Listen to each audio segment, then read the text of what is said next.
Greetings and salutations, everybody. Welcome back to episode 50 of the Snarp Fangle Podcast. I'm your host, Jake Metzger, and on this lovely, wonderful time we're together, I have my wonderful co-host, the alleged famed model for which Nicholas Party used to create her famous work of art, the proper millennial. But this time, we do not have him in the buff. Ladies and gentlemen, David Reed. David, how are you doing this fine evening or morning or afternoon? I'm doing really good. Good. Really good. Fully clothed. Yes. And quite well. Yes, same here. I'm fully clothed. I'm pretty well. I'd say pretty swell. I think swell would be pretty well. I'm swell. You know, my mind is playing tricks on me psychologically saying, hey, you're depressed. It's dark outside. Nah, bro. We're recording episode 50 of the Snarp Fangle Podcast. Indeed. And man, I'm excited to get into it. So for all comments, concerns, hate mail, and what your favorite album of all time is, please send it to us via snarpfanglepod@gmail.com. All right, David. So we are doing another well, actually, I was on the last episode we did in the series of peak analysis and quotes. And this time, you and me are doing it together, and I'm very excited about this. You prompted me with this pitch, and I was like, oh, what a fancy idea, talking about an album. In fact, in the last Peak Analysis episode, which was on a Netflix TV show, I clarified to the audience that it could be, you know, this kind of concept could be a movie, TV series, music, book, a poem, whatever. It could be any kind of piece of media, as I put it. And on this episode, our piece of media is Pink Floyd's Dark Side of the Moon. And I think I'm just going to hand it over to you, David. And what made you want to talk about this? Why do you love this album? And are you excited to talk about it? Oh, yes. Quite excited. So, to give some sort of background context, I had an idea where we would do a sort of two-parter sort of thing, where we would each pick an album that was special to us, significant to us in some way, and we would both listen to it, do an episode about it, so we would have the perspective of someone whose this album has been sort of, you know, has been with them through a significant portion of their lifetime, and they've listened to it many times, as well as the perspective of someone who's never sat down and listened to it before. And so the first one is my pick, which, of course, as Jake already mentioned, is Pink Floyd's Dark Side of the Moon. And this album is easily top 10. I don't actually have a top 10 list, but if I did have a top 10 list, this would be on it. So yeah, it's interesting. I just to preface the audience, I am super new to Pink Floyd. I've seen people wear that album cover before, and I've wondered, as all millennials and Gen X and boomers have wondered, do the youth really know what that image is from? And many do not know. Yeah. So we are here to educate the younger audience and to regale our thoughts to the older. So I will talk about it, but I have no history with this. It's my first time going through the album, listening to it like in depth. You showed it to me on YouTube and the concepts and different things you told me about the album, but I was kind of staring into space while sitting on the dark side of the moon while listening to it. So I got the chance to sit down and actually consume this album with a decent pair of headphones in front of my computer with some notes. And I'm excited to talk about it. So how do you want to start this? Where do you want to go? And I don't know. Do you want to talk about the history of it? What it is, the band? Yeah. Let's get some history stuff out of the way. Yeah. So, I should have probably wrote this down. Maybe you did. I believe it came out in 71. 74. 74. Okay. Yeah. Which that's really interesting because today is our 50th episode. Yeah. And it's just this last year Hmm. marks the 50th anniversary of this album. Yeah, that's true. And it's funny you said 71 because that's when they started writing the Or album. no, am I? Oh, no? No, No? I'm wrong. No? Last year was the 51st, 2023. Oh, it's 70. Oh, it is 73. I'm sorry. Yeah, I said 74. My bad. So 52nd come this year. Yeah, so okay, maybe the Man, stars are not we try to align the the stars. stars are not aligning but the of way I pure thought they were. ignorance. But sometimes that works out, like flat earthers, you know. Yeah, so a little bit of background information on this album. So Pink Floyd had sort of been through some kind of turbulent changes in the few years leading up to this release. Their original singer and guitarist, a guy by the name of Syd Barrett,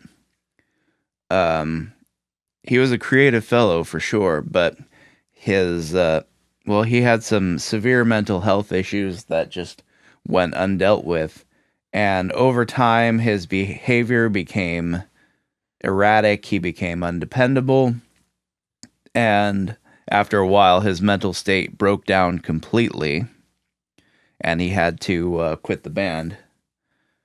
And that's when the famed guitarist David Gilmour stepped in as his replacement. So, following the departure of Syd Barrett, Pink Floyd sort of began a sort of process of metamorphosis in their sound, and Dark Side of the Moon represents kind of the culmination of that process. It pulls in a lot of ideas and music and material that they had been either working on with other projects or had been experimenting with in live performances, but had never actually committed them to tape, kind of a thing. And it was the initial concept was the idea of the bassist Roger Waters, who said he wanted to do a concept album. And at this time, and now the term concept album as an album where all the songs are unified by either some kind of meta narrative or some kind of concept, as the name implies, is been done a lot. But at the time, the idea of a concept album was a rather new thing. And in fact, I can't actually think of... No, you know what? I take that back. I was going to say I can't actually think of an earlier example of a concept album, but I'm wrong. I can. The Beatles' Sgt. Pepper's Lonely Hearts Club Band, I believe, is generally regarded as the first concept album, or at least the first major commercial concept album. So yeah, but all the same, the idea of a concept album wasn't really something that was just had been done a million times. This is more of a rarity of the time, but also it's been done before. They're like, oh, okay, Pink Floyd's doing a, in quotes, concept album. Okay. But yeah, and so basically, to sort of sum up this album, it's kind of like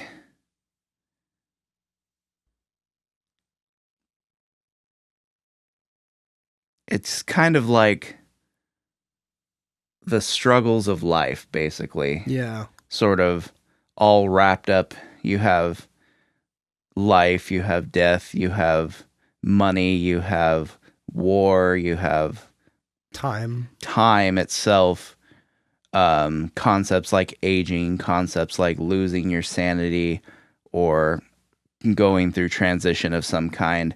It's all kind of wrapped up in this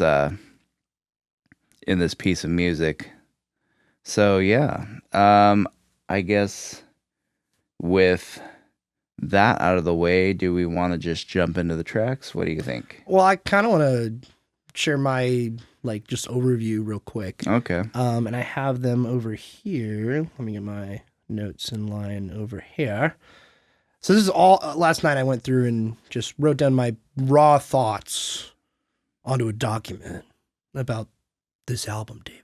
And I'm like, oh, okay. So, and I wasn't really like, I don't know. I think after sleeping on it, I have much more appreciation for the album after knowing like context.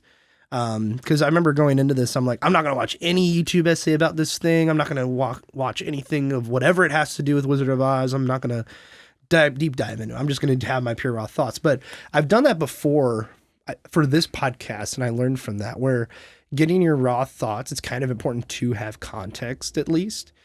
There's an argument in film where they say, oh, no, just create what you're going to create. Don't consume a whole lot of media or film or whatever.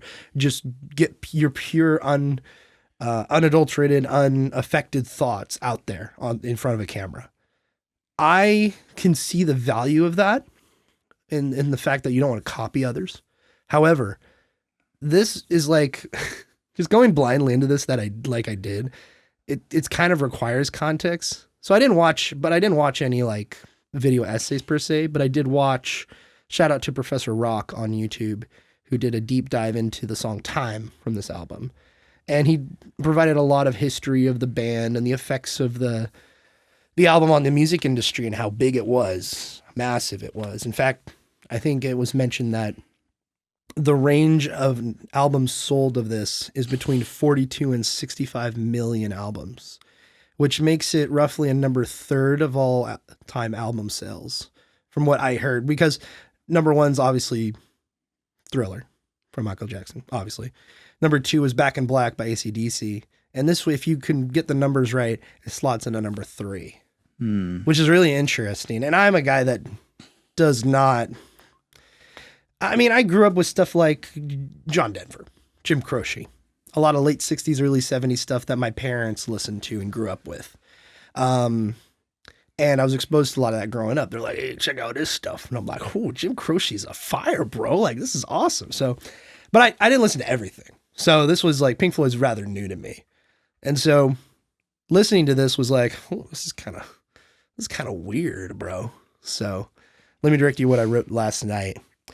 First thing that jumps out to me is this. Diving into this album with a decent pair of headphones makes me think of a generation crying out. I don't know the history of Pink Floyd or what they went through as a band or what they went through individually, but it sounds like they all went through some crazy stuff in their lives. Like all the things they bottled up, they converted that energy into energy, and threw that energy into making this experimental album, which feels ethereal, out of space, out of time, and full of ideas. And you know, given my understanding of the history of the band and this album, you know, that's not super far off from the truth, to be honest. Again, like I said before, it was sort of the culmination of this process of transition they were going through. And part of the motivation for doing it was kind of to put into the music sort of all the things that they had been going through as a band, all the things they had been struggling with, you know, just the ups and downs of life, and how, you know, various things had sort of thrown them for a loop over the years, you know, and just kind of get that out in the music. I think particularly too with the band has often drawn inspiration from the struggles of dealing with watching Syd Barrett's mental decline. The song Brain Damage on this album is about that. And for those who are familiar with Pink Floyd's catalog, the song, one of their other popular songs, Wish You Were Here, is, I believe, also a tribute to Syd as well. Yeah, it's interesting. I didn't know about that. Like as I was listening to this, I think I was on, when I got to Time or The Great Gig in the Sky, I started reading the Wikipedia page, and then I stopped once I read Syd Barrett's name. And I'm like, okay, I'm just going to continue listening to this without knowing about anything. Just just write my thoughts on the paper.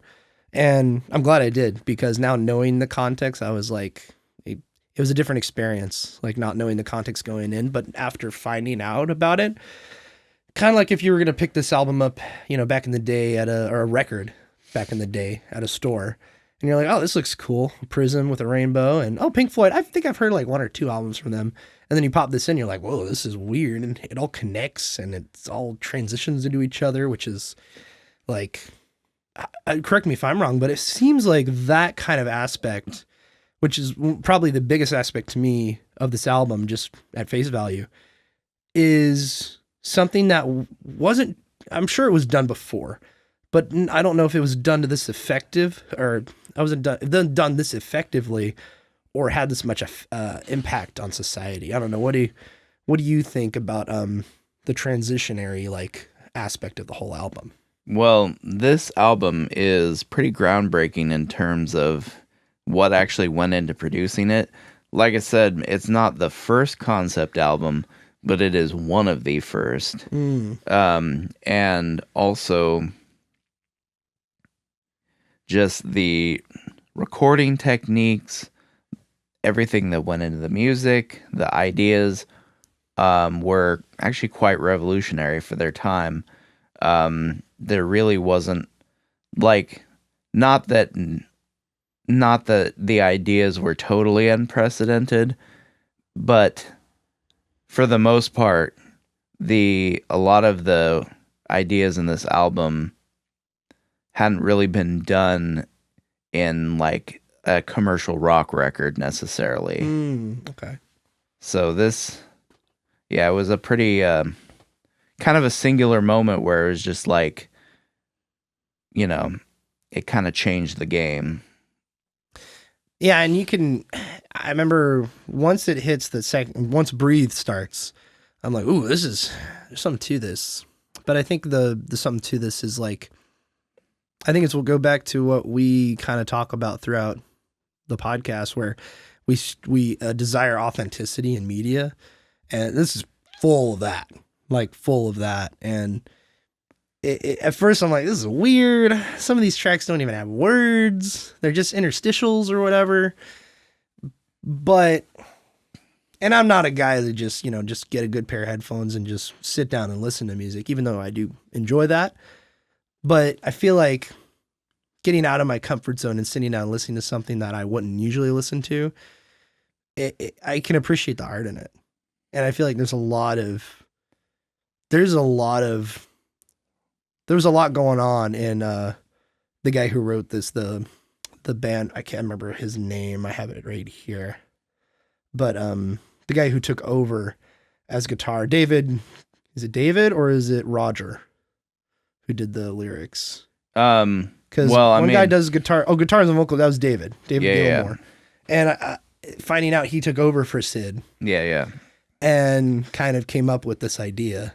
Well, it was Roger Waters, the bassist, who kind of pitched the initial idea. Okay. But it was kind of, from what I understand, it was kind of once he pitched the idea, everyone sort of latched onto it. And so really this is the product of the band. It's not really any one person's vision. It's the band. Like perfect Pink Floyd synergy, which is really interesting. Like, and also early 70s, like this is way before any of that like new wave or synthwave stuff that popped in the late 70s, so one thing I will say is this album does remind me a lot of some of the Beatles songs.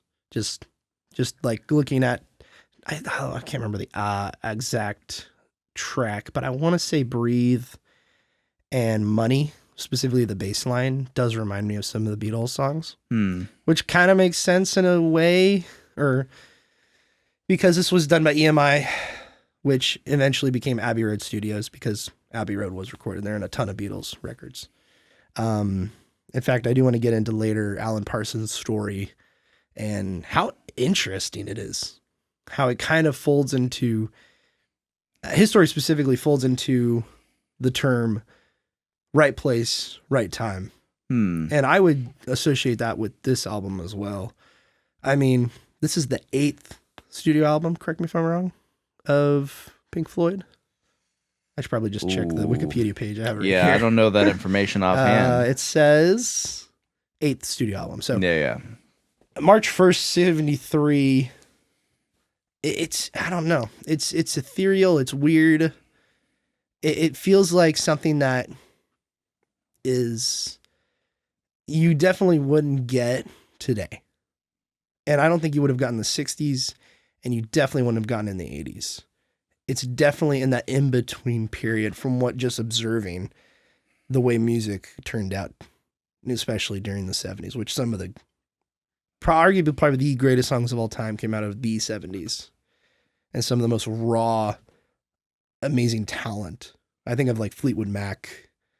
I think of Jim Croce, like I mentioned. John Denver as well. We also did stuff in the 60s, of course. It's weird. You know what this reminds me of, David? It's like a more edgy version of Turn, Turn, Turn by the Byrds. That song talks about, it's Ecclesiastics it's referring to. Yeah. That song just basically takes a lot of verses in the book of Ecclesiastics from the Bible. And it's a beautiful song about time and finding your place and savoring what you are in the time that you live in. And that's exactly what, in fact, time, this whole song is about. And I don't know where did you, I was going to ask you, did you first listen to this on like CD or on the radio, or how old were you? Do you even remember? Yeah, I listened to this on CD for the first time. So I grew up listening to lots of music from the 70s. It was, and I'd heard the name Pink Floyd. I had obviously seen the shirts. I've seen the shirts. The Dark Side of the Moon t-shirts that they sell at Target, Yeah, but I never Pink Floyd, at least early on growing up, was something I'd never actually listened to. I'm going to give my kid a Smash Mouth t-shirt when he's like 2 and then just have him wear it, In fact, I'm going to get it like 8 sizes too big so that he just wears it and then grows into it. And he's like, "What's Smash Mouth, Dad?" I'm like, "Let me tell you about the opposite of Dark Side of the Moon called Walking on the Sun." Oh my God. But yeah, I never listened to Pink Floyd because Pink Floyd was a little too weird for classic rock radio, Yeah. So, but it's just the name, the album cover, it always kind of intrigued me. And one day, I think I was in high school at the time, probably like a junior, senior. I found the CD at the store. I had a little spare cash on me, and I was like, you know what? I've always been intrigued by this. I'm going to buy this CD and take it home and listen to it. So I did. And yeah, it was... Yeah, I still kind of remember the moment I heard it too. It was like, this is not what I was expecting it was going to be. But yeah, it just kind of got its claws in me, It was just like, at the time, I listened to more or less more safe music. Yeah. So something this out there was outside of my experience at that point. And so, yeah, so I was just like, kind of just like entranced by it. I was like, whoa, I've never heard anything like this before, Yeah. And I was, I've been a lover of music since a very, very young age. So, like, in a way, this album kind of like set me on a journey to just become a sort of on a journey to find new music, find new sounds, kind of a thing, Like, once I heard this, it was like listening to old, safe, normal music like you would hear on the radio, just kind of like almost didn't cut it for me anymore. Got to get into the weird sometimes, you know? Yeah, it's interesting listening to this and just soaking it in. It kind of like, it starts off in that first track that's just like so super quiet. And I'm like, what's happening? What's going on? Somebody's screaming at me or mouthing to me. And then it's like, it goes like into breathe. And it's like, whoa, it's like a breath of, like, it feels like it's like breathe. It's like sucking you in almost. I feel like just the opening lyric, I feel. And yeah. Yeah, it's the first track is very well done. Like it's a short little intro to Breathe essentially, but it's very clever in how it's done because it starts off with a heartbeat and it's very quiet. Like if you're listening and like while you're doing something else, you might not even hear it, you know? You know, it sort of pulls and then it sort of builds on itself. Like it layers sounds on sound on sound, but what it's layering are actually little bits and pieces from later on in the album. Oh, really? Yeah. So that sort of that weird synth line that comes in is from On the Run, and then the chick kind of doing her little screaming is from Great Gig in the Sky, and there's a couple other bits in there that are taken from other parts of the album as well. And of course, some of the clocks in the background. Yep. Yeah, you're gonna have to help me with this one because there's a lot that I don't know about. I don't know anything about music theory. If you go and ask me, Jake, was that song played with a guitar or a bass? I'm probably going to fail you miserably. Like, I'm not going to be able to inform you on that. I'm more focused on like lyrics and meaning. I love rap for that very reason. Like, I just adore it. I mean, I even adore some of the super incredibly cheesy crap, even some of the R&B from the early 2000s and late 90s, which was, in my opinion, a lot of it was garbage. Like, hey, baby, take me back. But I appreciate the lyrics in those, and I think there's some good to be found there.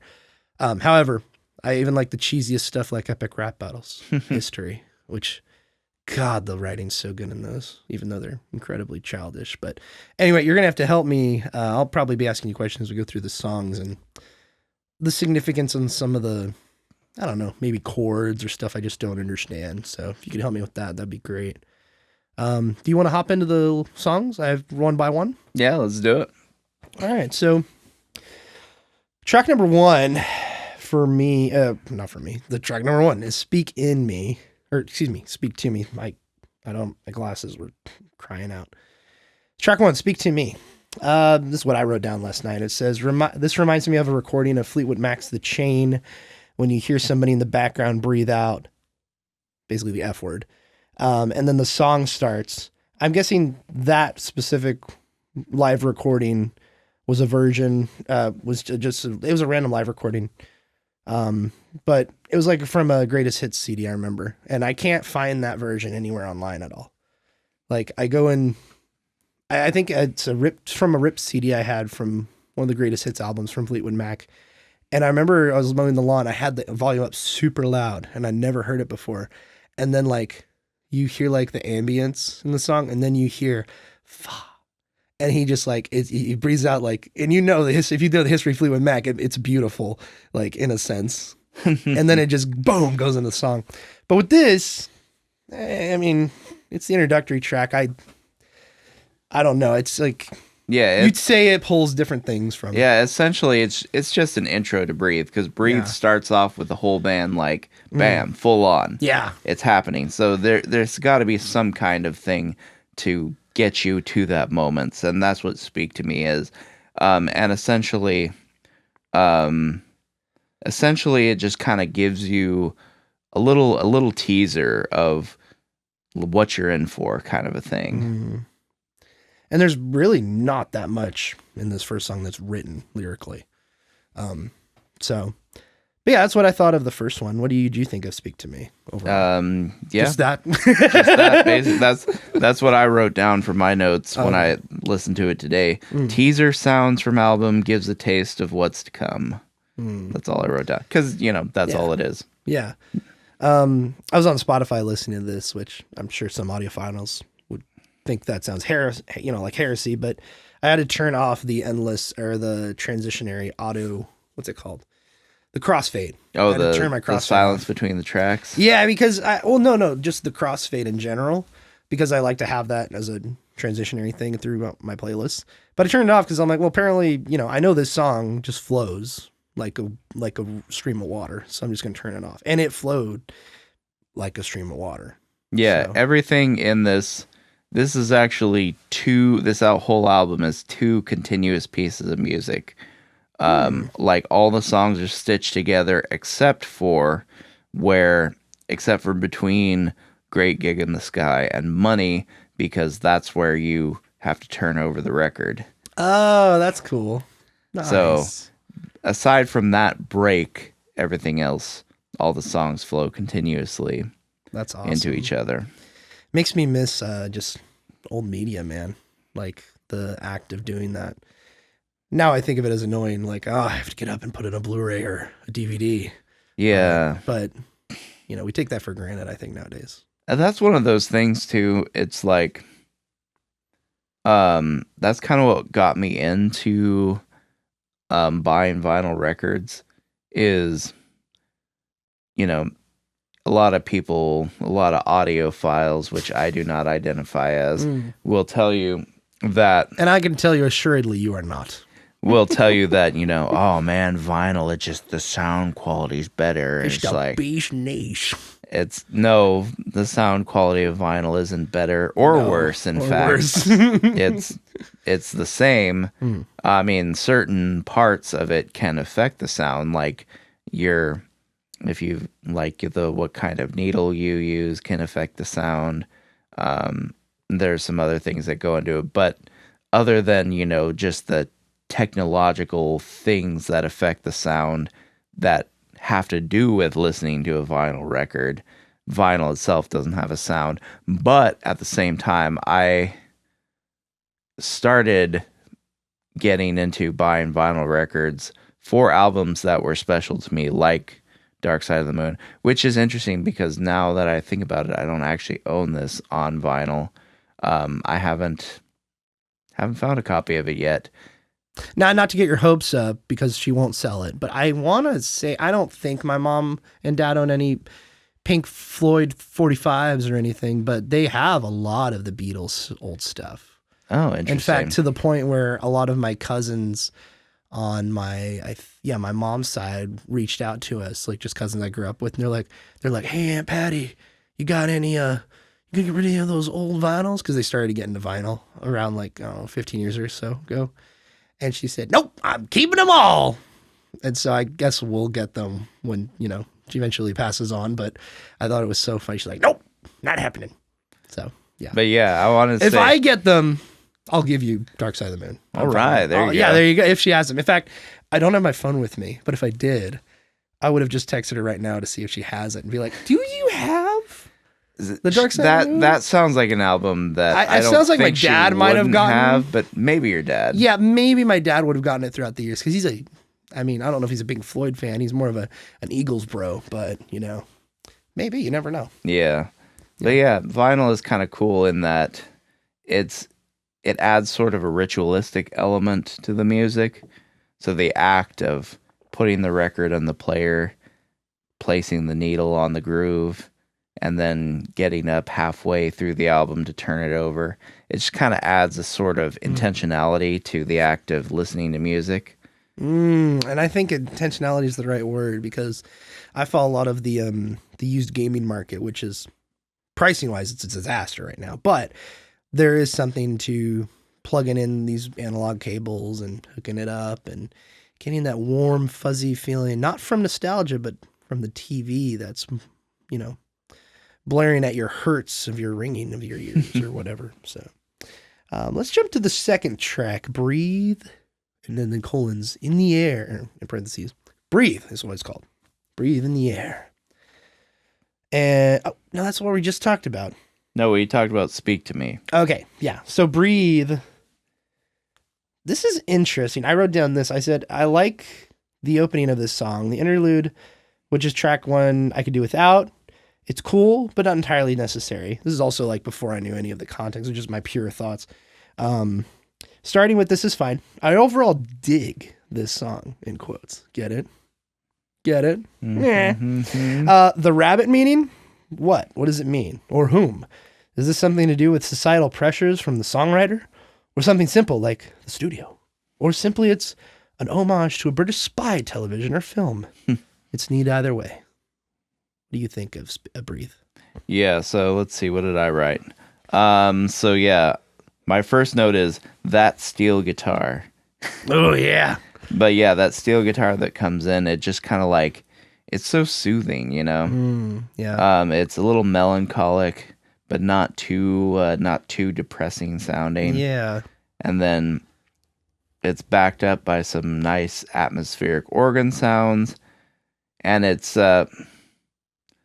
yeah, I think this song, it to me speaks to just kind of living life and like living life in a sense that,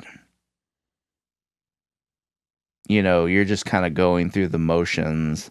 You're not really, you know, appreciating life. Yeah, you know, you just kind of do your thing, work your job, and then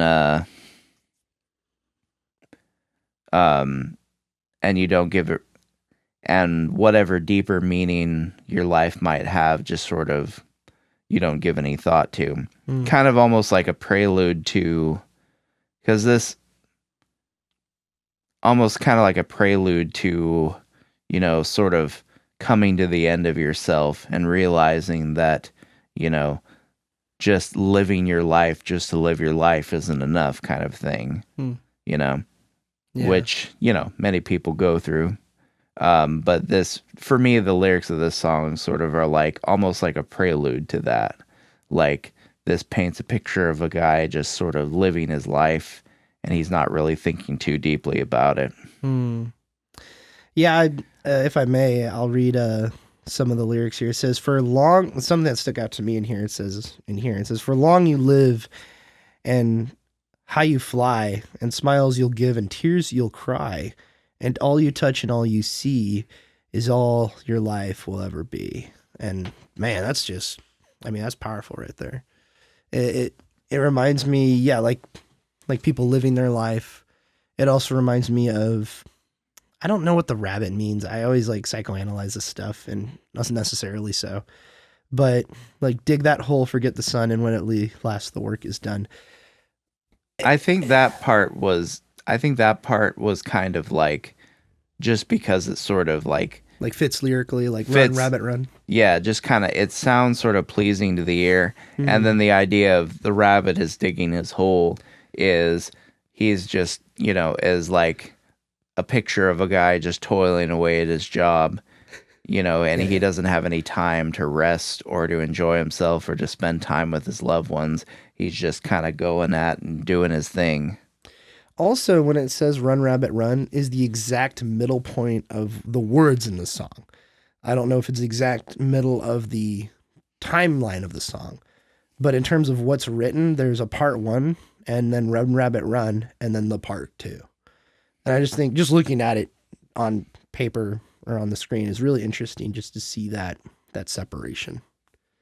So, and yeah, Race Towards an Early Grave. Yeah, there's a lot of themes about, I don't know. I've given some thought of this evening, actually, of like, are you living your life to the fullest, you know? And I feel like it's something everybody has to wrestle with in their life at some point. I mean, people get it when either your quarter life crisis, as some people are having right now, or your midlife crisis, which happens.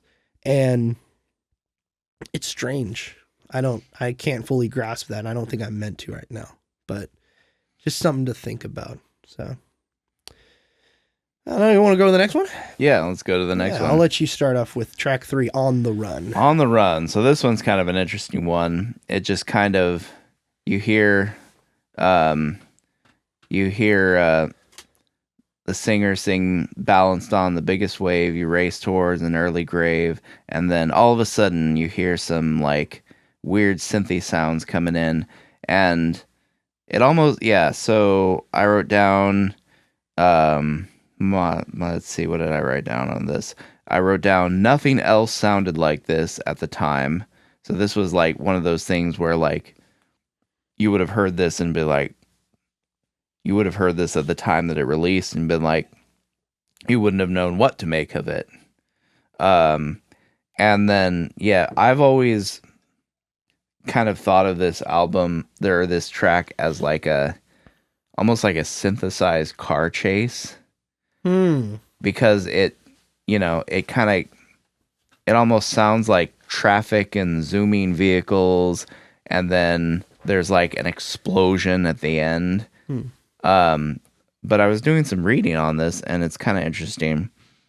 According to Wikipedia, and it's Wikipedia, so take it with a grain of salt, but it is kind of interesting perspective about it. And according to Wikipedia, this was supposed to be kind of like to sort of a synthesized version of like the hustle and bustle of an airport. And essentially this is another sort of like just like a snapshot of life in transition, and sort of embodying the the anxiety and the just unpleasantness of modern travel, kind of a thing. Because, the 70s were a time of transition in general as well. The world was ceasing to become what it had been at the turn of the century, and was starting to become what it is now. And so you had things like air travel and increasing traffic in cities and all this started to become more of a thing that pressed on people's lives. So you had sort of a transition away from what life was like before to the more modern hustle and bustle, high stress, high anxiety kind of mode of living and working. So thinking about this in terms of an airport, actually, it makes a lot of sense to me. But like I said, it's Wikipedia, so you gotta take it with a grain of salt. Yeah, my first thought without the context goes back to the spy, like British spy TV thing, where I'm like, oh, it's like James Bond running away from somebody, and maybe the cops are on him, and he shot a target or whatever, or the bad guy, and now he's running away trying to escape. Which, now that I think of it, kind of sounds like a really cool concept. Like as a movie, like a spy has a target who's like, a weapon of mass destruction, right? Who has the nuclear codes or whatever. So he kills him, just murks him in public, and thank God he's dead. But the cops see it, and it's all about it could be a short film, kind of like The Following by Christopher Nolan, where the guy's running away from the cops, and that's just the whole film. He's running away in the city. And because he murked the guy in public, he knows the RAF or whoever are going to be like, yeah, we don't know this guy anyway. So his government's abandoned him. So so he's just up to the whims of public authority. So the cops of the city, and who knows if they're dirty cops or they track him down. They use like unruly memes. I'm really getting into an idea here, but if anybody wants to steal it, go for it. That sounds like a great short film. But yeah, this film, that's what I think of when I first think of it. But now knowing like the context, it reminds me of maybe just the hustle and bustle of the band. This is their 8th album. They've been through the ringer. They've been through multiple live tours with the record company, with Syd Barrett, who's now gone. So they're kind of missing a piece of themselves. They went from a 5-person group to 4, correct? If Syd Barrett was missing, or was there always just 4? And they added somebody new. I think they started off as 4, and then I think David Gilmour came in for a little bit alongside Sid. Okay. So they were 5 for a little bit, but then by the time David Gilmour came in on the scene, Sid was starting to go downhill. It's interesting. That kind of reminds me of our discussion with Thad, where we were talking about lineage and bloodlines of the Bible and how sometimes the firstborn is not always the one who inherits the kingdom. It's kind of the younger ones. Think of Cain killing Abel. Think of Jacob and Esau, that kind of thing. Kind of is poetic in that sense, which I don't think this album is referencing those things, but it just makes me think. Yeah. So, yeah, I mean, it's interesting. So, but I think that's all you can really pull from On the Run. Yeah. It's kind of it's definitely, if you've never heard any kind of like progressive or out there sort of music and you listen to this, it'll throw you off on first listen for sure. But it's cool once you kind of like allow yourself to just experience it instead of trying to make sense out of it all. I think it's a really cool track, but it's short and sweet. Short and sweet. Ends with it ends with a synthesized explosion and goes straight into time, which kind of goes into my, like, to me, this is an almost perfect album. So all of my complaints about this album are minor, teensy, nitpicky things. So near perfect is what you say. Yes. What, if I may ask, what is a perfect album to you? Or what would you consider a perfect album, just from what you've listened to throughout the years? I don't know if I've listened to an album more perfect than this. Okay. Kind of like how people say Raiders of the Lost Ark's like the perfect movie. Yeah. Whatever. I mean, every piece of media has something that you could pick out of it that says like, I don't like this about it. No matter how small it is. And honestly, I don't like, it's kind of funny. Like, I'm not what you would consider like a major Pink Floyd fan. Like, I like the band. Don't get me wrong. I like the band, but like, I haven't like listened to every single album they've ever made multiple times and all that. In fact, I don't think I've actually even listened to their whole catalog. There are bands that I have listened to their whole catalog, and Pink Floyd is not one of them. But this album in particular for me is like as close to perfect, I think, for me, that any album can get that I've heard. It's also interesting because they were founded in 1965, and this is 73. This is like, I wouldn't even consider this their sophomore, like more like junior kind of era. But then they went on into the 80s and stuff, so they went even further than that. So, yeah, they've had a long history, long evolution. Like, it's kind of funny. I talked about previously earlier in this episode about how this was like kind of the culmination of sort of all the changes and transition they had been going to up to this point. But by no means was this like they were done after this. There was much more. There was much more to go. Yeah, and that also, I mean, we're probably going to get into it as we go through the next couple songs, but I was also looking up while listening to this, the history of just, after I listened all the way through and I started re-listening to the beginning, I started looking up what happened in history, specifically in 1973, because retardedly, I thought it was 1974. So I'm like, what happened in 1973 when they were writing this? And the Yom Kippur War was in October 73, but that was after this album came out, so it doesn't really matter here. But I can think of stuff like the Vietnam War. I can think of stuff like the Kennedy assassination in prior years. I think Lyndon B. Johnson died like a month after this came out. Just random stuff from history I was going through. And I was trying to figure out what like in the world was happening at this point. And so I guess I would have to look at the years of 1970 to 1973. Yeah. And I'm not an expert at all on those kind of things. Yeah, I think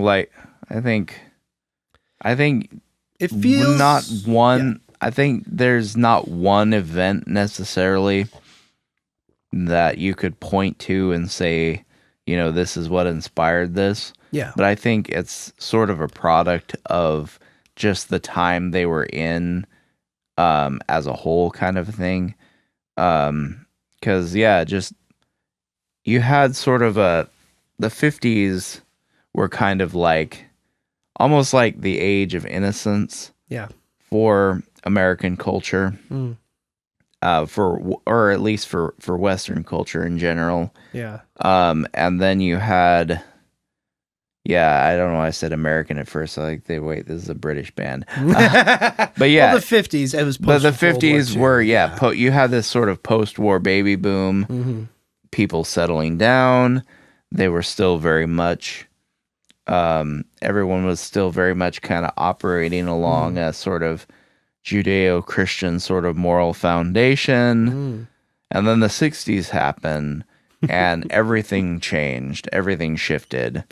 It's interesting because I was doing some more theological research. And it's interesting because when you look at World War II in a certain way, it's almost as if like you look at World War II in Revelation and how similar some of the themes are. And that's why some people say like, oh, well, we're in the 1,000 years because a lot of stuff's already happened. And you're like, pre-millennial or post-millennial. But it is true in the sense of not post-millennialism, but the fact that World War II, there was a lot of things that lined up where it seemed like the end of the world was, of course, going to happen because everybody was at war with each other. But also the fact that you have people who could be interpreted as Antichrist figures. The world is just in a dark place in general. And just from the death, the destruction, and just the breath of life and the breath of relief of being home and having the conflict over. I mean, obviously with Russia and America is different and Cold War and all that kind of stuff, but American and of course, people in the UK and the such, we're just trying to get back to normal, living their life, bringing up a new generation where they want to forget that kind of stuff and just be reminded of the new life that can be given, But it's one of those things where it's like the 60s kind of like changed everything. Yep. And then drugs. You had, along with all the social unrest and change of the 60s, you had the hippie movement sort of rise up, and it was a very optimistic movement. Yeah. I would call it naive. Yep. But, I didn't live through it, so I don't really know. But it's been described as an optimistic movement. And so then with the close of the 60s and the end of sort of the hippie movement, you get like this kind of pessimism sort of that sort of takes over the culture at the very late 60s and the beginning of the 70s. So definitely a time to be born and a time to die. Indeed.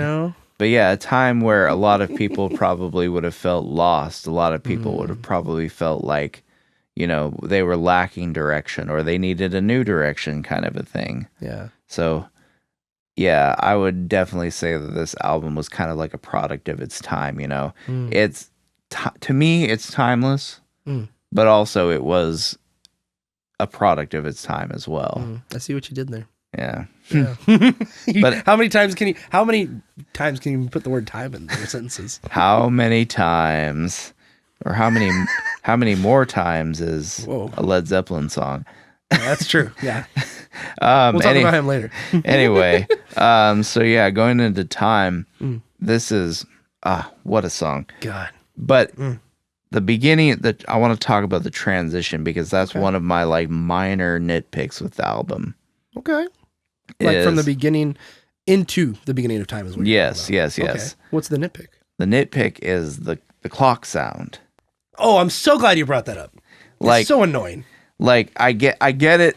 You know, they went into a pawn shop and they were no, literally, this is what they did. Okay. They went into a pawn shop and they recorded like a bunch of all the like grandfather clocks like going off all at the same time. Really? And so yeah, I get it. That's a cool little recording. You want to use it somewhere. Oh, we got a song called Time. Let's put it on there. But like, it was just so unnecessary. To be fair, devil's advocate here of the nitpick, there was much more, I think, labor put into that section than you're giving credit for. It's not like they went into the pawn shop, turned on the mic, and bring, bring, bring, bring. They took it back to the studio, they remixed it, and they lined up the time. Well, yeah, I know, you know? I know. I don't think it was all of them at once, but it could have been. I don't really know. But. No, that's literally what happened. Okay. They went into like a little antique shop or a pawn shop or something, and they like rigged up all the grandfather clocks to like chime all at once, and then they recorded the result. Interesting. Okay. Yeah. No, so I wasn't messing around. That's literally what they did. Yeah, I know. I'm just saying that I'm sure there was work put into it. Well, of course. Yeah. Of course there was work put into it. It's still annoying, to be clear. So. Of course there was work put into it, but it's like it just wasn't necessary. It's a little like it comes off pretentious to me. Yeah, it's a little weird, and it's just like it was so unnecessary because to me what would have been cooler is just like you have that synthy explosion that On the Run ends with, and then that fades out, and then it'll click, click, click, click, click, click, click, click. That at the beginning of time just kind of fades in from as that synth explosion fades out. That would have been the perfect transition. And instead they inserted a random clock sound in there. Or like, what's the thing that goes back and forth that gets your timing going? The metronome? Metronome. They could have just had a metronome playing. Well, I mean, yeah, but like there's already a part in... Oh, that's right. In time that's like a rhythmic sort of... I believe, if I remember correctly, it was Roger Waters like holding his bass string so it didn't make like a note. Like he wasn't holding any notes. He was just holding his bass strings, and he was just kind of like making it like thunk, thunk, thunk, thunk, thunk, thunk, oh, that's thunk, cool. thunk on the bass strings. So it wasn't playing a note. It was just playing. He was just playing like a rhythmic thunking sound. That's cool. So it was like, yeah, which it pretty much has like a sort of metronomic effect to it, basically. And it's like, you know, that would have been like just hearing that fade in as the explosion sound fades out would have been like the perfect transition. I think it's funny that you bring up the clocks in the beginning of the song, because I also watched Professor Rock's interview with Alan Parsons, and he said that he brought up that part, and Alan Parsons said, actually, that was my idea, is to do the clock thing. I brought this to the band, and they're like, oh yeah, let's do that. And he says that he went and recorded these clocks and then rejiggered it together in the studio to time, I guess, correctly, which I guess works. You would have to record them individually, but I like the idea that they just went in there and just put all the hands close to the hour mark, you know? Oh, see, I could be wrong. That was my understanding, was that he could have done that still. It could both be right. I mean, they could have gone in there like, I have one, because apparently Alan Parsons, he had some recordings from some what's it called?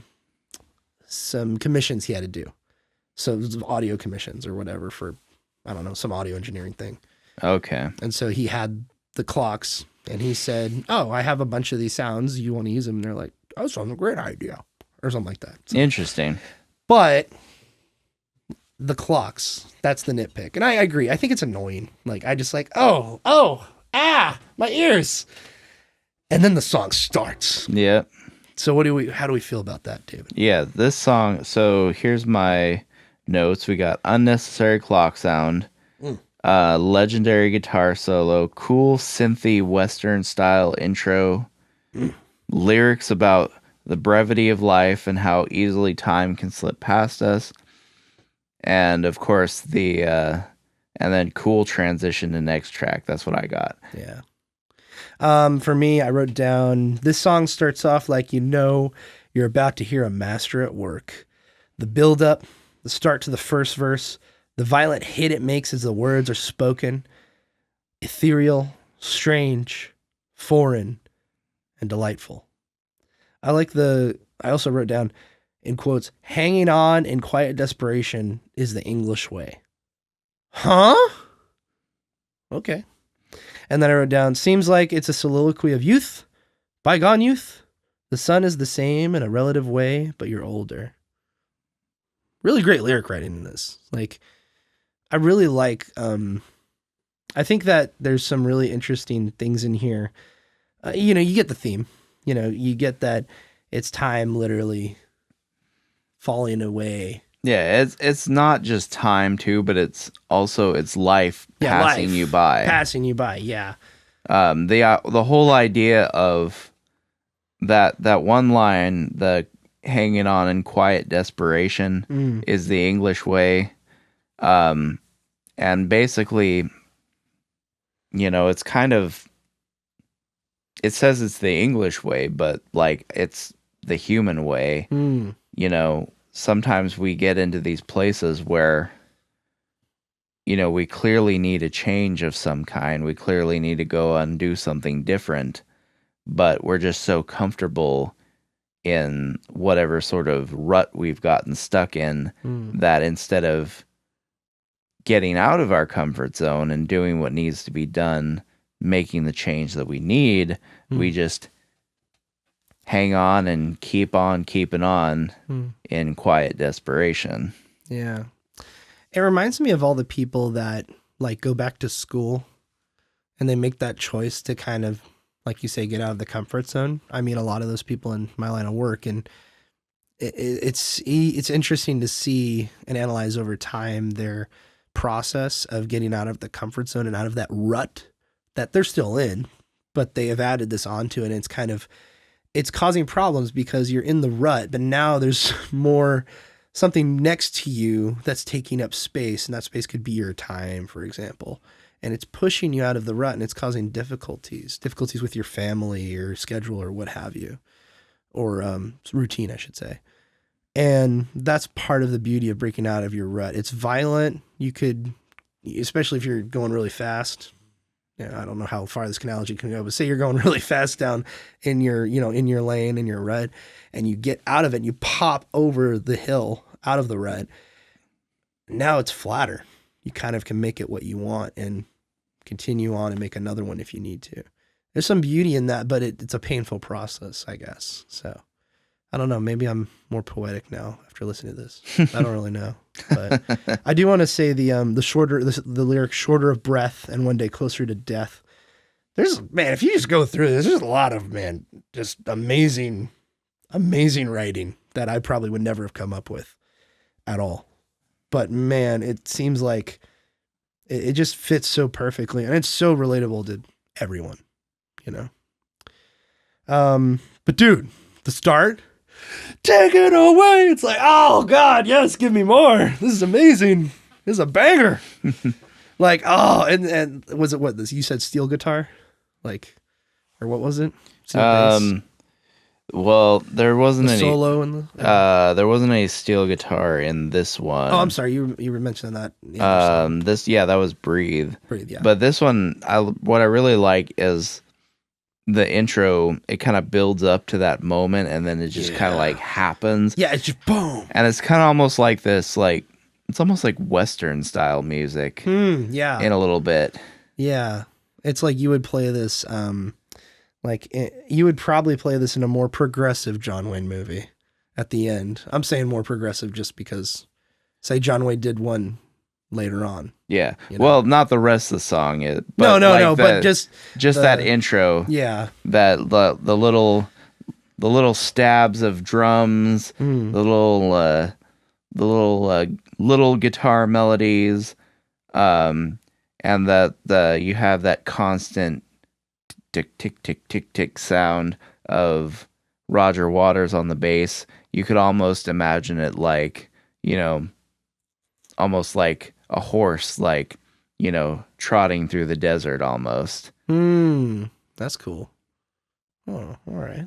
So yeah, it just kind of, I love it too. It just kind of like, it starts off with almost nothing, and then it builds up slowly, and then bam, it just hits you.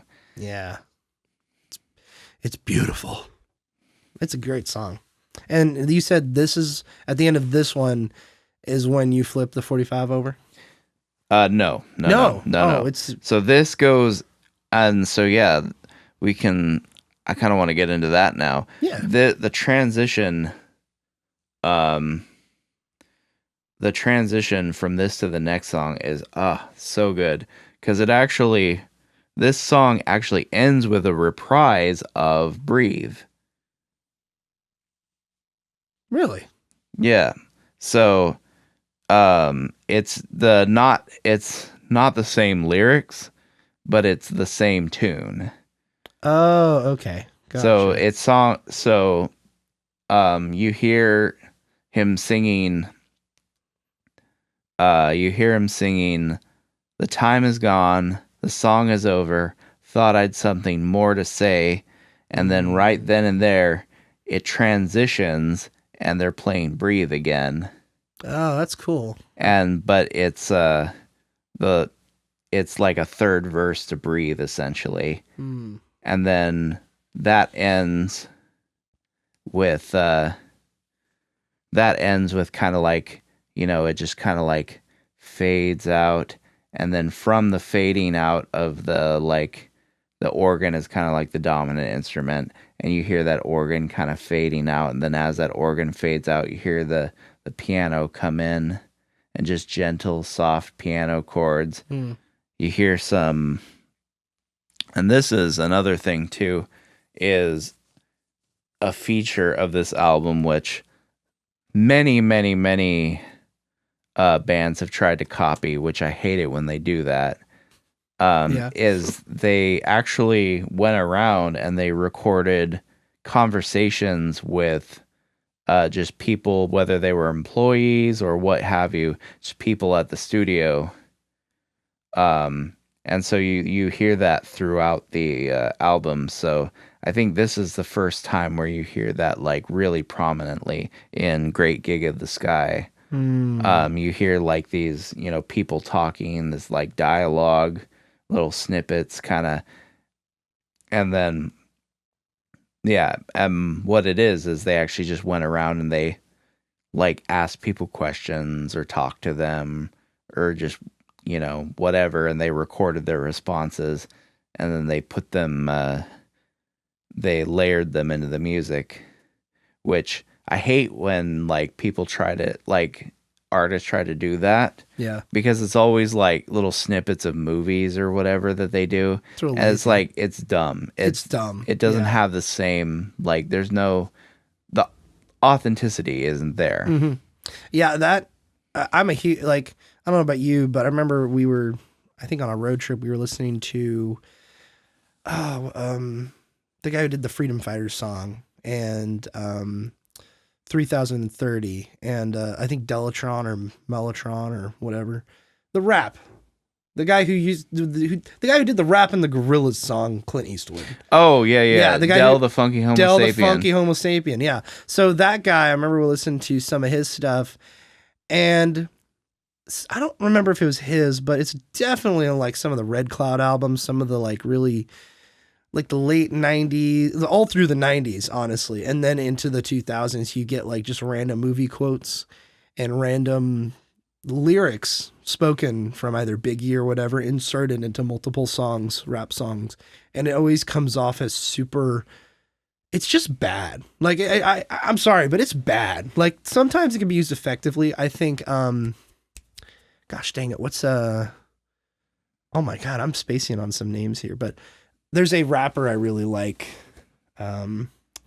Superman, and he does that in one of his songs. I believe it's Deadly Pens. He fits it really well, I think, into some of his songs. They're also as well cringy, but I feel like, you're right. It's missing authenticity, and it just feels lazy, honestly. Like, oh, I can make a beat. oh, I could make somebody talk from a 1940s movie to a beat. That's pretty cool. Or an old kung fu flick, you know? Yeah. And it's like, it's never been implemented that I have experienced. Maybe the Superman song Deadly Pens. But outside of that, I have never experienced it where it's been used effectively. And it's really annoying. In this album, it's just people talking. And it fits well because it's about life, you know, and they're talking about life. Yeah. And that's the cool thing too, is like, if you actually hear what they're saying, it's just people talking about their life and what they're going through. Yeah. You know, so it's kind of a cool little thing. Yeah. But yeah, Great Gig in the Sky. I really like the transition to Great Gig in the Sky. Me too. It's really smooth. It just flows. Yeah, those piano, and then it sort of kicks up, and you have what's her name come in. I just looked up what her name was. I think it's Claire something. And she comes in with her little vocal solo. And if I remember correctly, it was Alan Parsons who got her on the recording, if I remember correctly. But yeah, she comes in with her vocal solo, and it's kind of like a cool little, it's the outro to side one. So there's really nothing more to say necessarily. It's just a little musical piece that kind of just carries you to the end of, like, just sort of caps off side one, basically. And my only issue with it is towards the end of it starts sounding a little ridiculous. Some of that, I don't know if some of the moaning sounds really, at the end, sounds really suggestive. And I wonder if, like, how much of that was intentional or if she was just really feeling the music. It was the 70s, man. I don't know. It could be both. I don't know. It's weird. Yeah, that part's weird. Again, what did I write down? I totally forgot that I wrote, is that Michael Caine? Or Michael Caine? Vocal Caine? This album reminds me of the generation commenting on society's obsessions. That's all I wrote down for Great Gig in the Sky. Again, that was just without knowing anything going into this. That's all. So that's all I have for track 5 here. So yeah. Cool. And then you flip the 45 over and you start. Not the 45. I'm sorry. What is it? The 35. No. No. I can't. Is it 78? I gotta look this up. All right. It's what's the different record? Just Google sizes. LP size. Oh, LP sizes. All right. Thank you. LP size. This is professional. Just LP size. There's only one. That's okay. Whatever you say. Because a 45 is not an LP. All right. 12 inches and 10 inches is what the AI says. But what else is there? LP record. Well, let's go to Wikipedia. You know what? It's 33s?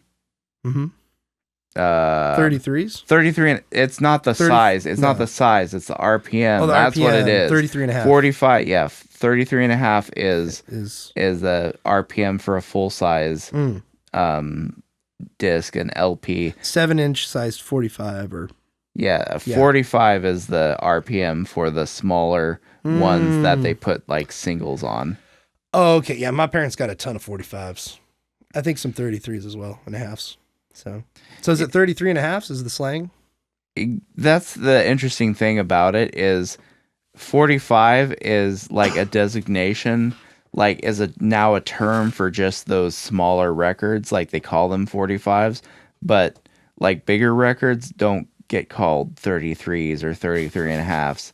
That's just, it's one of those LPs, man. Yeah, they're just called LPs, which stands for long play. Yeah. Which is really funny too when you think about it, because shorter albums are called EPs, which stands for extended play. Yeah. So it's kind of interesting how extended play is the shorter one and then long play is the longer one. But yeah, that's... I'm really glad I don't teach English to like ESL students. Like I would, what does LP mean? Why not extend? Why? I'm like, I don't know. Yeah, it's just one of those weird things. But yeah, you flip the record over, and you put that needle back down, and you're greeted with the sound of cash registers and coins clinking. We get into money. Yeah, this song is a straight banger, dude. No, that's what I wrote down. I said this track slaps. Probably the most, in general audience terms, probably the most appealing track of the album. And the cash register sound effects are like way better done than the clock sound and time. Because like time didn't need a sound to separate it from the previous track. Money, there is no previous track because you had to flip the record over. Yeah. So obviously you need something at the beginning. So this, and also all the coin clinking and cash register sound effects are like on beat with the song. So like at the very beginning, like the bass line it starts off with the bass and the guitar together doing that boom, boom, boom, boom, boom, boom, boom, the main riff. Oh, and then so those cash register coin clinking sound effects almost like act as a little like drum beat to the intro. So and then the actual drums kick in and the cash register sounds fade out. Which I guess I haven't listened to it since I think this morning or yesterday. When the cash register stops, doesn't the boom, boom, boom, and then it starts up the bass line? No, well, it starts off with the cash register and coin clinking, and then the bass line comes in while it's still going on. And so it's kind of cool because it's like the cash register noises are actually on beat with the bass line. So it's like, and then the drums kick in and sort of the money noises kind of fade out after that. And what's interesting about this song too is, I guess Roger Waters was the guy who kind of came up with the initial concept for this song. Like, he went to the trouble of recording a bunch of coins. Like, he like took like handfuls of coins and like threw them into bowls, and actually went to the trouble of recording a bunch of those sounds and then syncing them up so that they were in time with just to do his demo that he brought. Whoa. That he brought to the band for the initial idea of this song. You know how hard that is? And this is the 70s. It's not like you can record it on your phone and then time it. Yeah, this was in the tape era. Yeah. Dang, that's awesome. I did not. Wow, that's so cool. Yeah. But yeah, so we got the cash register drum beat. We got the greasy sax solo, as I like to call it. The song? The saxophone solo. Oh, okay. I thought that was in the next one. No, it's in both. Man, what song did I listen to? Jeez. Okay. Well, yeah, that makes the song even better. Yeah, the glorious saxophone. Yeah, it's got a great saxophone solo, and it's really cool because it's like the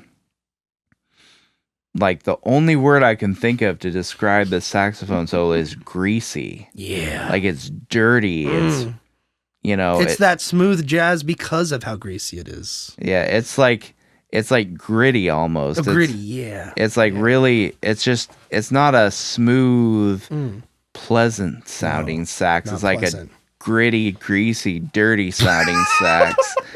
But it's like in the best way possible. In the best way possible. It like gives you this like a kind of like like a rocky kind of like, you know, that the orange soap you can use to get grease off your hands. It's like sometimes it just feels really good washing your hands, getting that grease off. It's gritty and textured. Yeah. So it's really cool too, because the lyrics are basically kind of satirizing the consumerism and the pursuit of wealth.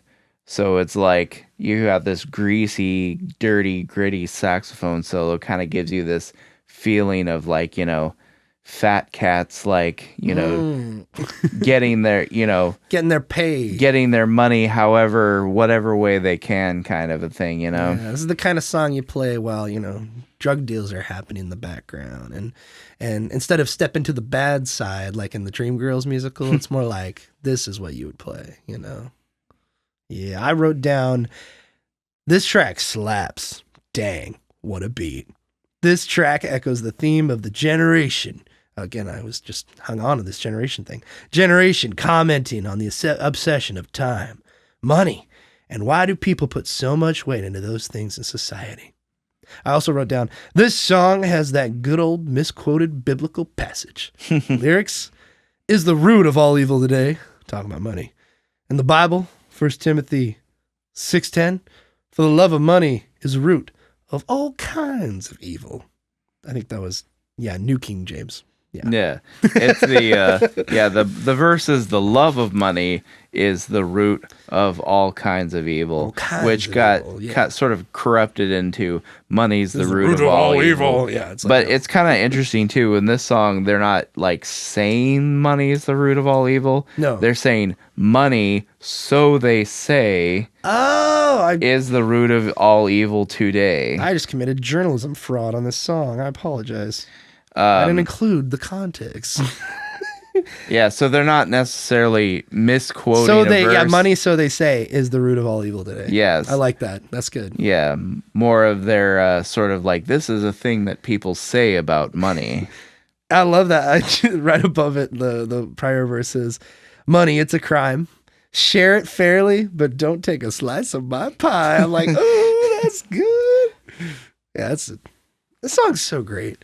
And it's funny because, what was it? One day we were watching the remake of Italian Job with Mark Wahlberg, and the end of the movie, they play a cover of Money by Velvet Revolver. Oh, and yeah. it's so, I remember, because that was my first exposure to this song, was the Velvet Revolver cover. And we watched it, and my like childhood rosy feelings were dashed and obliterated because you were like, oh my God, this song, they're killing it. And now listening to the original, God, do they kill it. This song is so good and infinitely better than, of course, that cover. But I would even say all covers. Like this just, there's something pure to this, the way they perform this on the track. So good song. Yeah. Should have used it. Should have used that instead of the ripoff in Italian Job, you know. Yeah, probably because the ripoff costs less money to license. Exactly. Friggin' Slash should have just kept his dirty paws off of this song. Dude, I heard that, you know, the Eternals movie, the Marvel movie. Oh yeah. They used time in that film at some random moment of a character walking through. Interesting. I'm like, I get it. It kind of fits, but some of the stuff is so good, I wouldn't even want to put it in a movie. Like, I feel like it doesn't earn it. Like, the film, I don't think could be it. All the films I looked up that have some of this stuff in it, I don't know if it earns it. Like, maybe give me Ocean's 11 with this song, if they had like an extra 15 million to spend. But other than that, I can't think of really anything else. Yeah. Some of the stuff is so good, there's some stuff that's so good, I wouldn't want to put it into stuff I create because I'm like, I just wouldn't feel worthy of it, honestly. Yeah. How do you feel about that?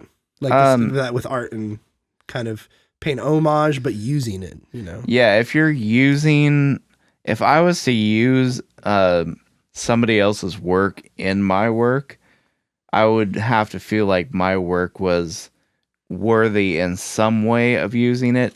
Maybe not that it's stacked up necessarily to that work, but I feel like it would have to be worthy of it in some way. Hmm. Whereas, like, sticking a song from this album at the, an atrocious cover of a song from this album at the end of a heist movie with Mark Wahlberg is not, I would say, a worthy use of it.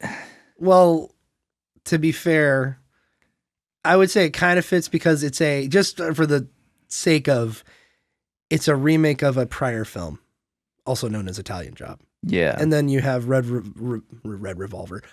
Revolver covering an amazing song that's basically a cover of it. So it's a cover for a cover, basically. Yeah, I mean, sure. Sure, but... The cover song in your cover movie. Exactly. And I feel passionate about this because before we did the podcast, I once a month would release like montages and edits on my own personal YouTube. You can still look it up if you want. Audience, Rob the Butcher. But I would have such a hard time finding the right song to pair with the right series or movie or what have you. But I did find, because there was one time I did a Twilight Zone edit and I ripped all my Blu-rays of Twilight Zone. So like, I think over 80 something episodes or close to 100 episodes. And my goal was to put a clip of each episode in the edit. And the song was, bum, ba-dum, ba-dum. Man, I'm just forgetting everything today. Simone Biles, birds flying high, this is how I feel. Oh, yeah, okay. Yeah, God, I can't remember the name. Anyway, it's that song, but I didn't want to use the original because I'm like, hey, this doesn't feel right.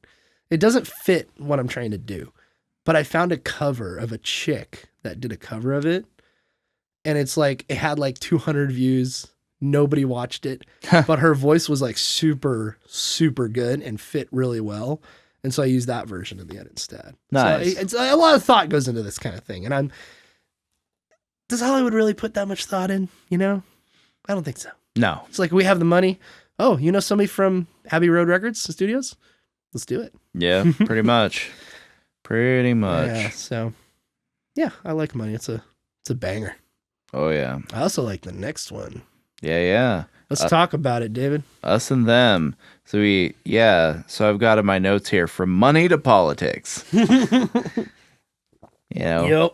Two things that go hand in hand. Hand in hand. Yeah. This song's a lot more low key, a lot more mellow. But and the sax is there too. Oh, it's my favorite part. But it's less greasy. Yeah. More smooth, emotive, melancholic almost. Oh, I'm glad you used that word because that's the right word to use. I wrote down that saxophone. Melancholy. I use melancholy. Oh, I didn't even see it. Melancholy and beautiful.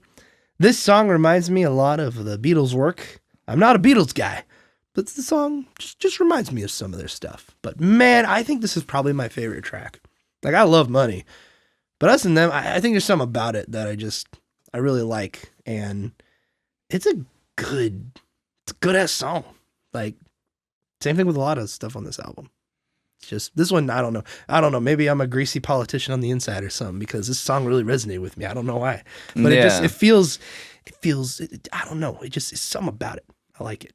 Yeah, it's really, it's a great song. And I just really love the lyrics too. It just kind of paints a picture of like, all this war and conflict. And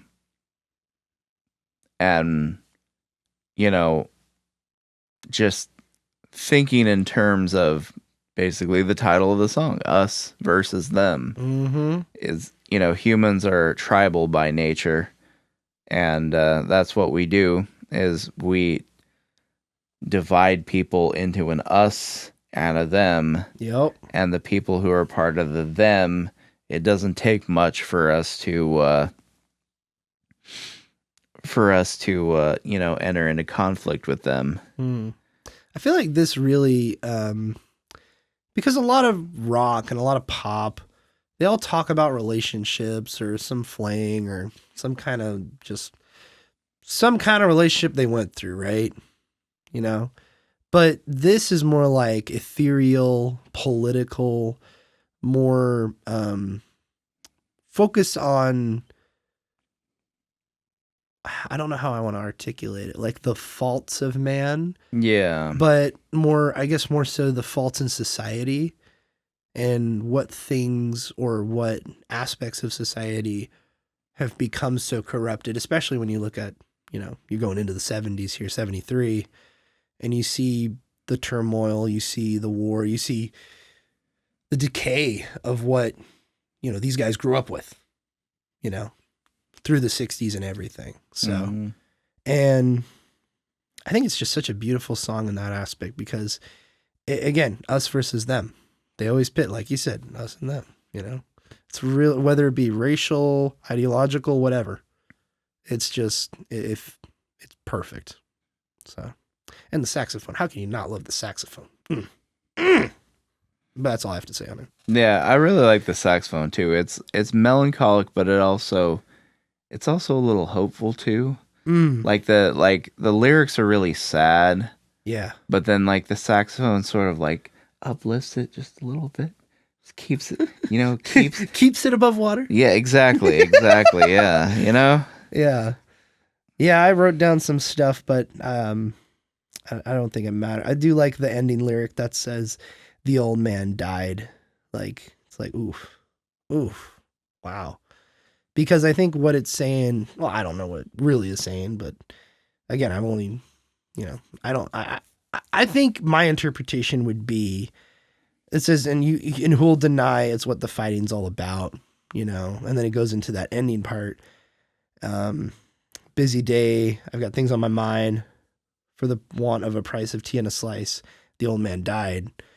And it's like, I think it's more like analogy of the focus on politics and the lust for power that people who run countries have in many aspects. People just want to live their lives at the end of the day. Yeah. And that's why people are so deranged from politics. They just want to live their life and be done with it, like not done with life, but done with, yeah. They're too, they're busy with their lives. And, it kind of like, it also, I think, speaks to this idea that you have, hardships and, stuff that happens in life. You don't always, people lack things that they need or whatever, they go through hard times. And this, people who want to foment conflict, create division, they use things like hardship and suffering to sort of set people against each other. I also like the aspect of this song where it includes kind of the war side of this, like the part where it mentions like, war forward, he cried from the rear, and the front rank died.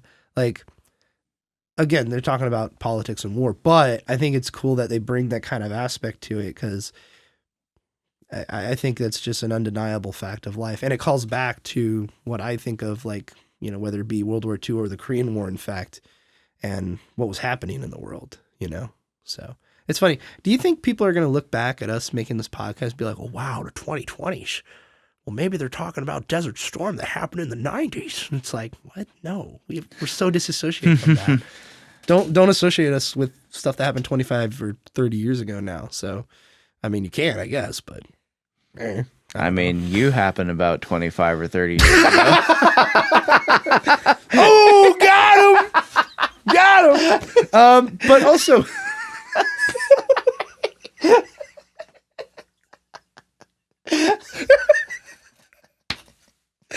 Oh, yeah? Well, your face happened 25 to 30 years ago.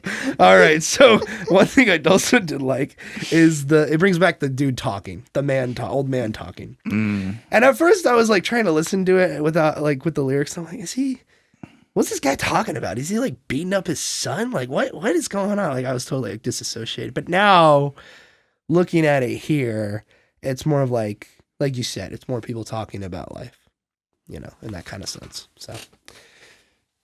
But yeah, wow, man, you got me, David. Dang. I don't think I'm ever going to be able to come back from that one.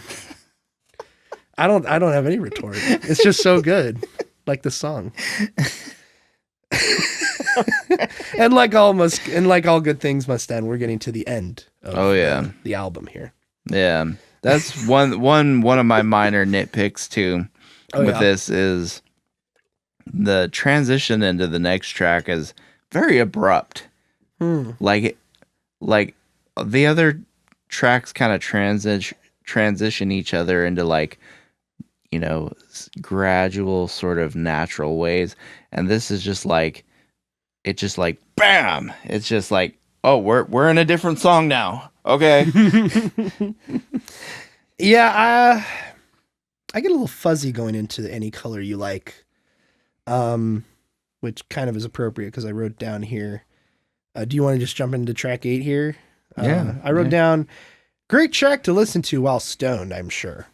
I feel like there's something to be said about the guitar work in this song, but I'm not musically inclined, so I'll just have to say it's interesting and creative. So that's really all I have for that. Yeah, this is basically, I wrote down British spelling because for whatever reason, the British spelling of the word color always just like, I can't like look away from it. Like I'm just always, anytime I see it like written on a page or on anything, I'm just like, my mind is like, or that's like, wrong. Or like amazing with an S. It's like, why? Why are you so wrong, Europe? Oh man! Out of all the things in America that we should be proud of, and Noah Webster is one of them. No, yeah. Come on, guys. Like, come on. Stop. Use the Z. It's right there. If you're gonna be that consistent on replacing the Z with the S, I got a bridge to sell you. Do you know what the English language is? And why though and through and thought are all together and they all sound kind of different? Come on. Like it's makes me mad, but there's a reason why we separated from those folks over there across the pond. Anyway. So. Yeah. But yeah, British spelling, got some funky fresh guitar work. Ooh. And some really trippy sounding synthesizers. Yeah. And yeah, it's kind of just like a cool little trippy, funky sort of romp. Yeah. You know, something that, like I said, the transition is really abrupt, but it's just kind of like something that sort of lifts you up out of the space that you're in Us and Them. Because Us and Them is a very kind of down in the dump song, you know? And so you definitely need something to kind of like, all right, back up here now, so we're going to go to a different place, kind of a thing. I would have liked a more gradual transition, but as far as a transition, yeah, Any Color You Like, it does the job. Any other thoughts on it? I honestly don't remember much from this. I remember more of the next 2 tracks, but yeah, it's more like that ethereal sense that carries consistently throughout the album. But yeah, that's really all I got for that guy. Yeah, all right.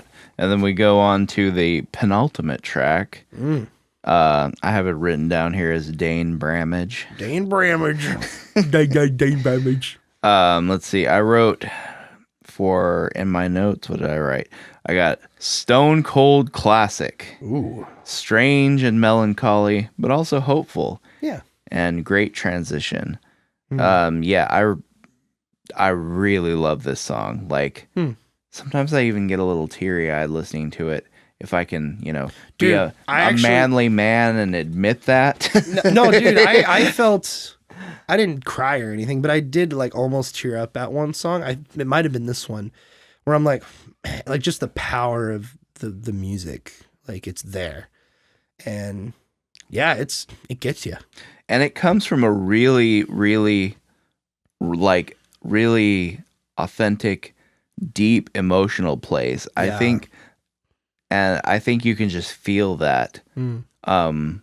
if you take the time and actually sit down and listen to it, I think you can feel the deep emotion that comes with this song, because as we mentioned a little bit before, this is one of those songs that they're kind of bringing up that sort of come from their watching Syd Barrett's mental decline.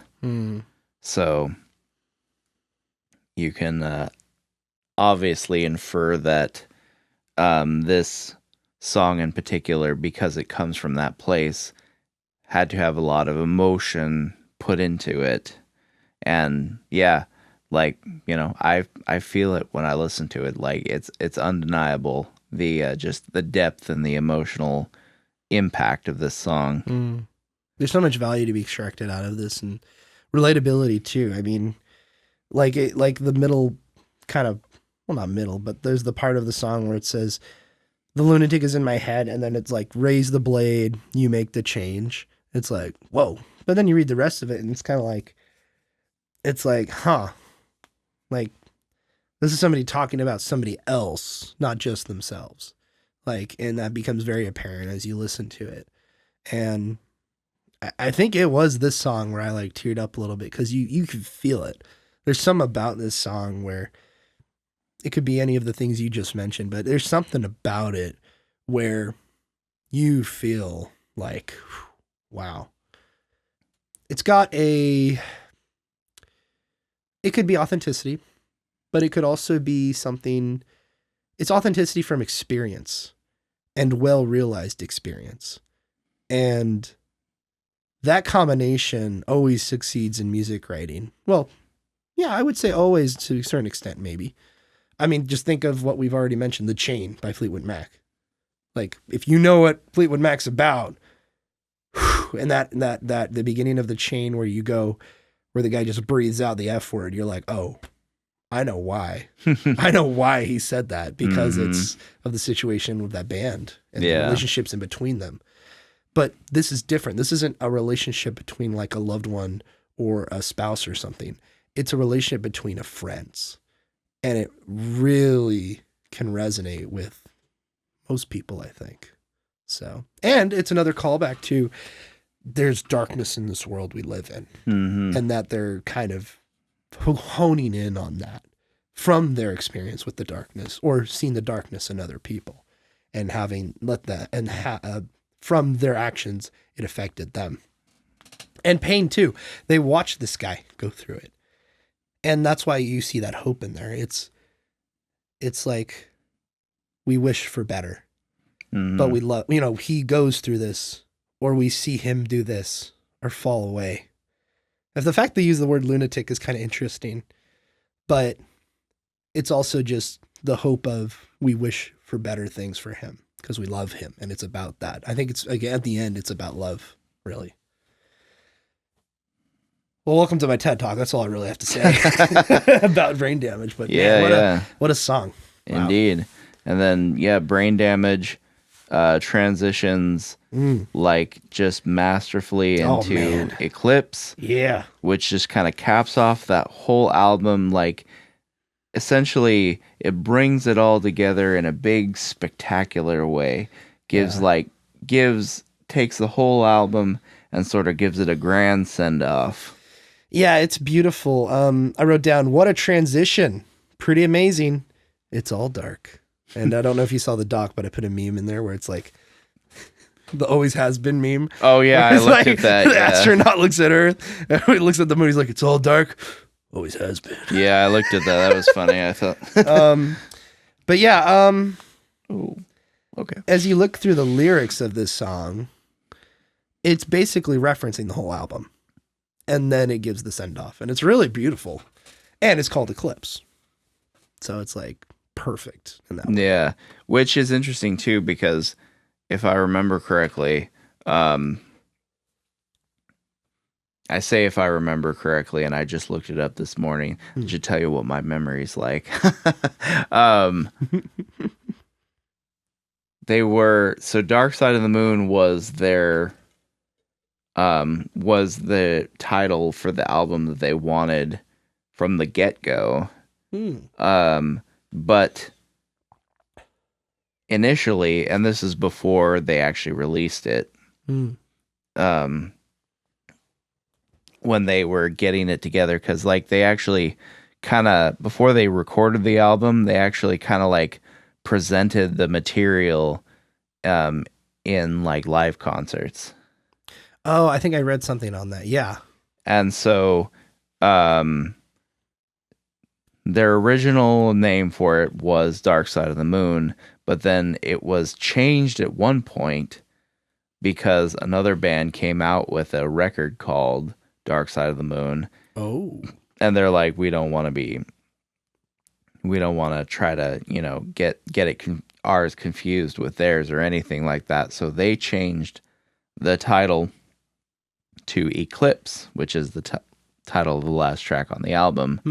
And then after this other Dark Side of the Moon, which I've never listened to or even heard of,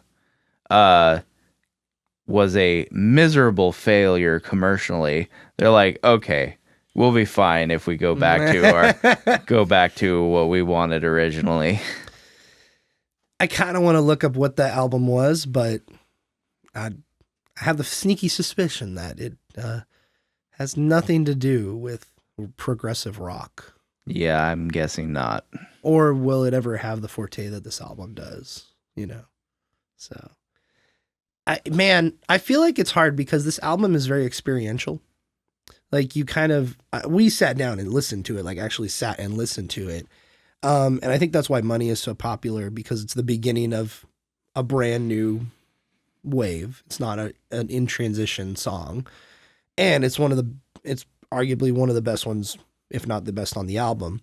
Yeah. And it's very appealing to a lot of people. It was I believe it was the first single off this album too. They promoted this album with Money, and I think with Us and Them. Yeah. I think I read that somewhere as well.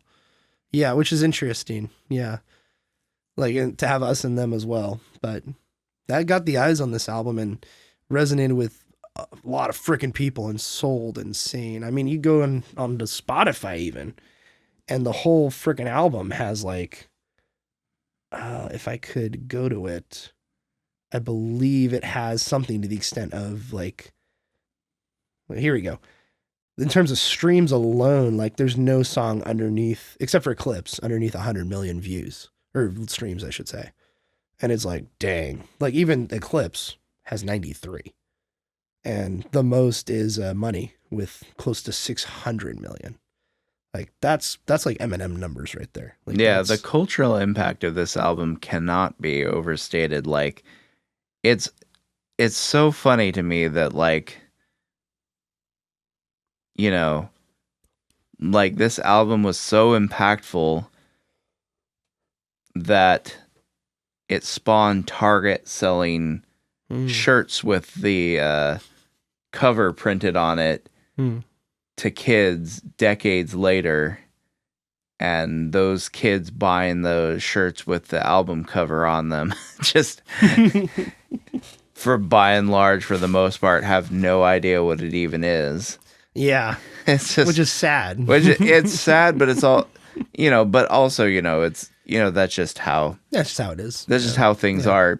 Generally, kids aren't like seeking after old music. I think younger generations now, if I remember correctly, I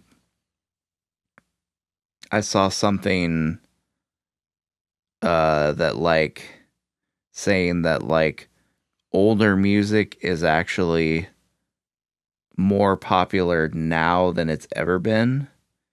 So I think, so it seems like you're starting to get more and more younger kids and younger people seeking out older music.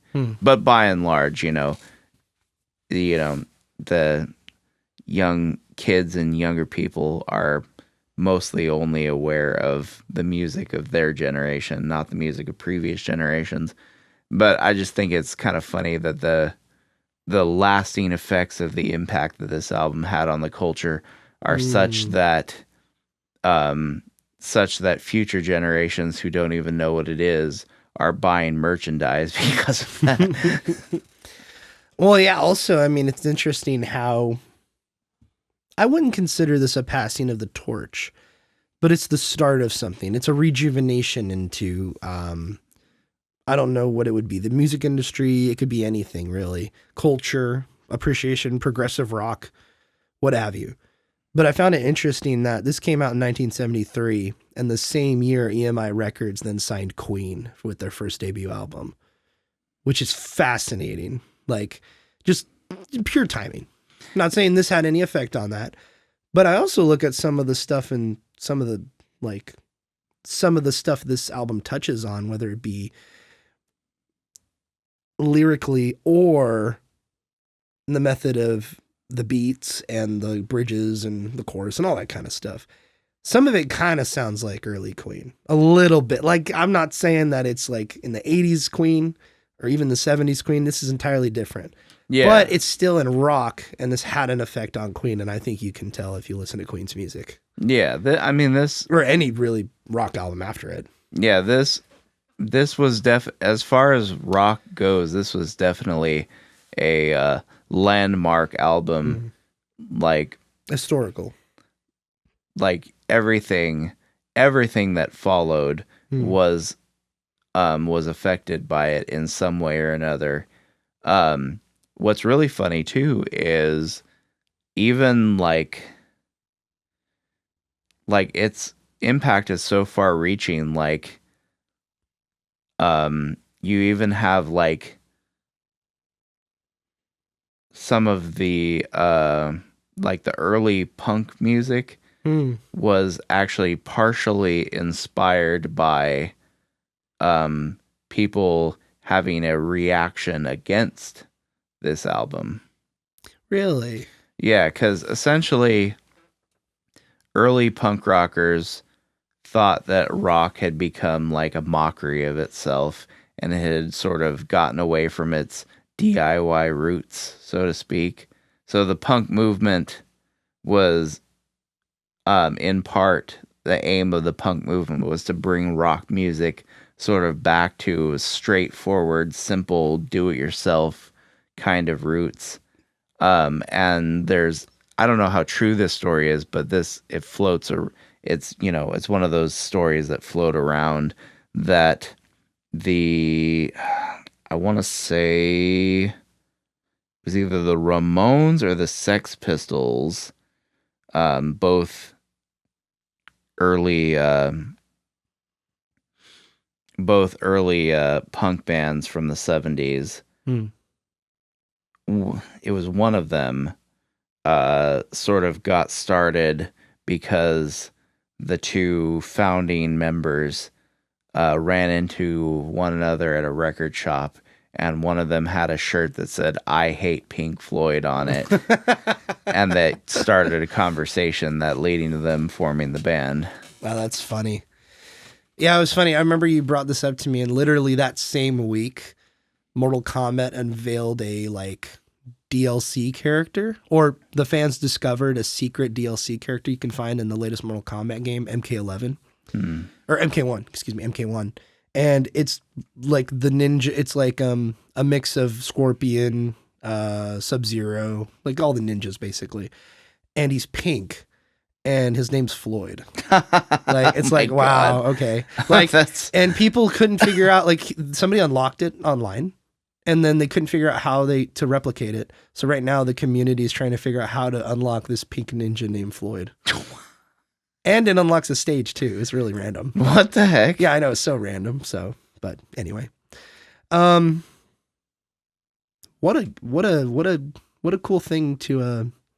Thank you, David, for bringing this to my attention and having us talk about it. It's really interesting. I feel like we should do this with other albums too. I know our part 2 is going to be mine, but I feel like it'd be cool to find a specific album. I think there's more to pull from the 70s specifically next, or maybe even late 70s or early 80s, but I'd love to do this for another album again and kind of get our thoughts on it too. Oh yeah. I mean, we're going to do it with our part 2, but something that's out of both of our wheelhouses, I think, next time. Oh yeah. Well, something that's kind of new for The two of us. Yeah. So, and speaking of the two of us, it might be a Will Smith album. We'll have to see.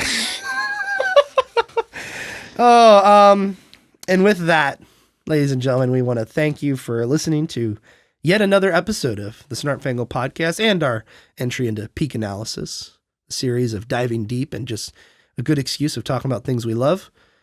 And we want to say, hope you have a good day, and we love you, and good night, good luck, and Snarp Fangle on. Bye-bye now.